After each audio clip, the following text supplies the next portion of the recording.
Hi there. It's me again. I feel like I'm doing a whistle stop tour of my own house at the moment.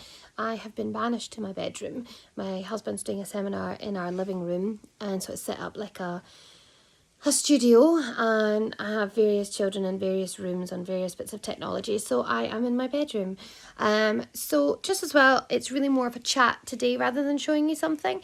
A couple of people have got in touch with me to ask about some tips or how to go about organising and structuring a day, and how to help maybe their child manage their workload.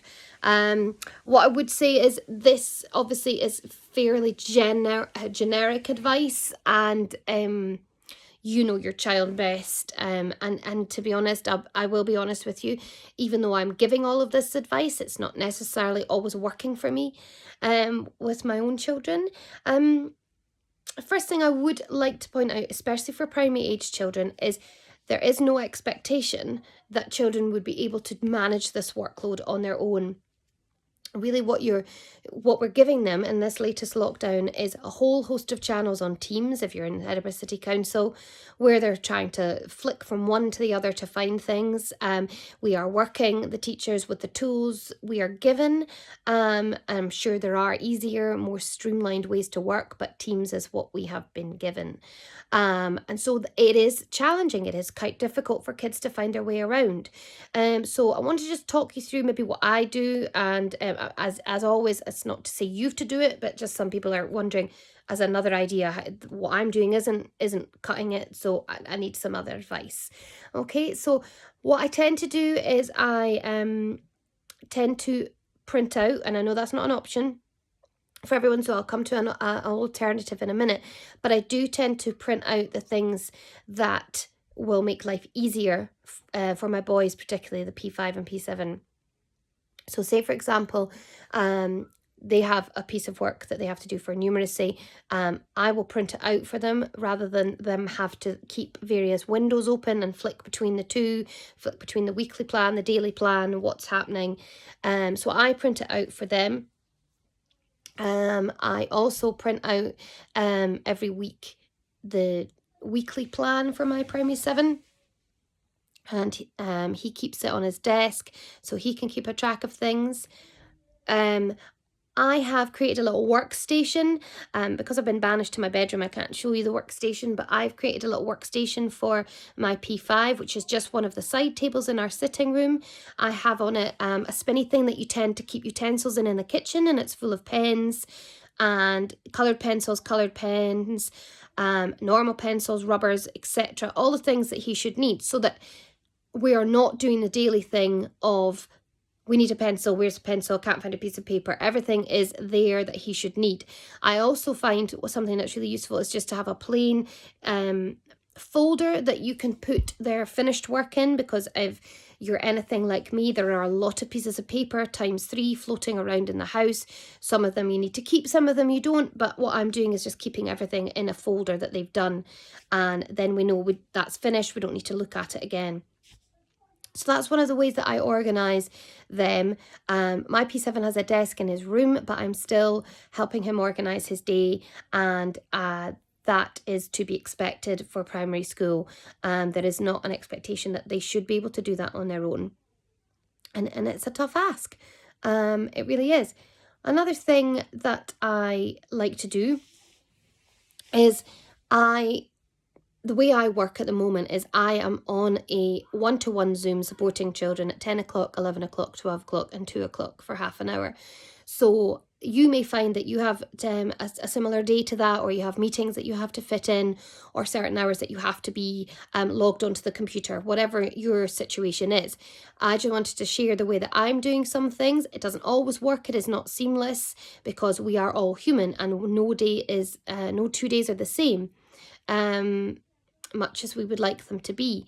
What I do, for example, in a day with my primary 5 is the times that I have Zooms, I give him something completely independent to do. So, for example, that might be playing on Some Dog. It might be doing his personal reading. It might be practicing his spelling. It might be some maths consolidation rather than a new concept, but some consolidation that he can do himself. It might just even be an extra thing, like go and research. He's particularly into like big cats at the moment, for example. So go and research where you find the world's biggest cat. He came back the other day and he'd made a quiz. Also, there are times, I'm not going to lie to you, there are times where that independent work turns out to just be playing Fortnite. And you don't find that out till you come off the Zoom and realise that the independent work hasn't been done. But you know what? You can't control every aspect of everything all the time because our heads would explode. And I think we need to cut ourselves some slack. I've literally just been out for a walk with a very good friend of mine and bumped into loads of other mums of primary sevens just by chance. And I was saying this to one of them, that we are required as teachers, well, class teachers, to put up 20 hours of work. I'm sorry if you heard that. That was a fortnight cheer. We are required to put up about 20 hours of work per student. That does not mean you're expected to do 20 hours of work, and everybody has to do what they can manage to do. Ultimately, if what you're doing with your child is a bit of reading or practicing some sounds, if you are maybe practicing times tables, if you are currently doing a few sums that they are doing at the moment. So say, for example, my P5 is doing division. So if you're doing some division sums, that is a lot. Yes, they go to school from 9 till 3, but they don't work solidly 9 till 3. There are breaks, there are times where they're not doing anything. I mean, I'm not trying to do the profession down, that's not what I mean, but they're not working head down solidly all the time. There's a lot of discussion takes place, there's a lot of conversation, so it's not that they have to be working full time. They're given 30 sums to do, and you know your child is going to freak out at that because it's too much. There's a couple of things you can do. You can break it down and say, like, we'll do 10, we'll have a break. We'll do 10, we'll have a break. We'll do 10, we'll have a break. Or if you think your child's got a handle on it, then just do 15 of the sums. It's okay to do that. So that's kind of how I'm organising it. I'm trying to give them independent things to do while I know I'll be occupied. And then the other things that need a little bit more of input, then I work with them at that time. We do not start anywhere near a school starting time. What we're tending to do is start about 9:30. Sometimes it's 10. I'm trying not to beat myself up about it because it is what it is. I know that our kids are really struggling at the moment. I think all kids are struggling.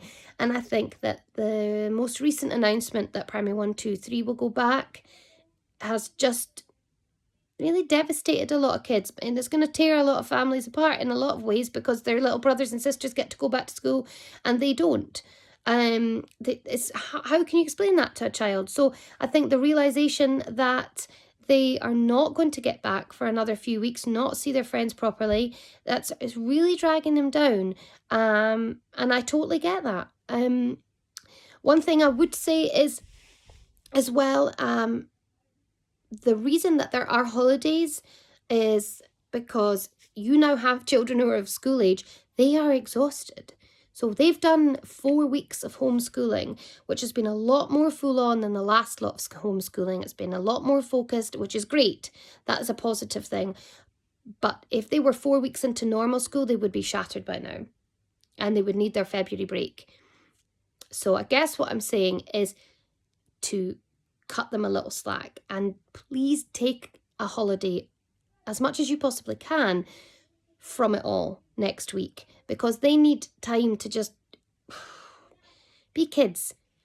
This is a really hard ask for them all, and so that's my advice. I would say organise them as best you can. I can talk about this again next week just before we go back, but show you some of the things I do. But I just wanted to pop on and say that is kind of how things run in this house, and that there's no right or wrong, and you've got to do what fits around your work day and around your children's needs and around what you have. All right. I hope that's helpful, and I will see you again soon.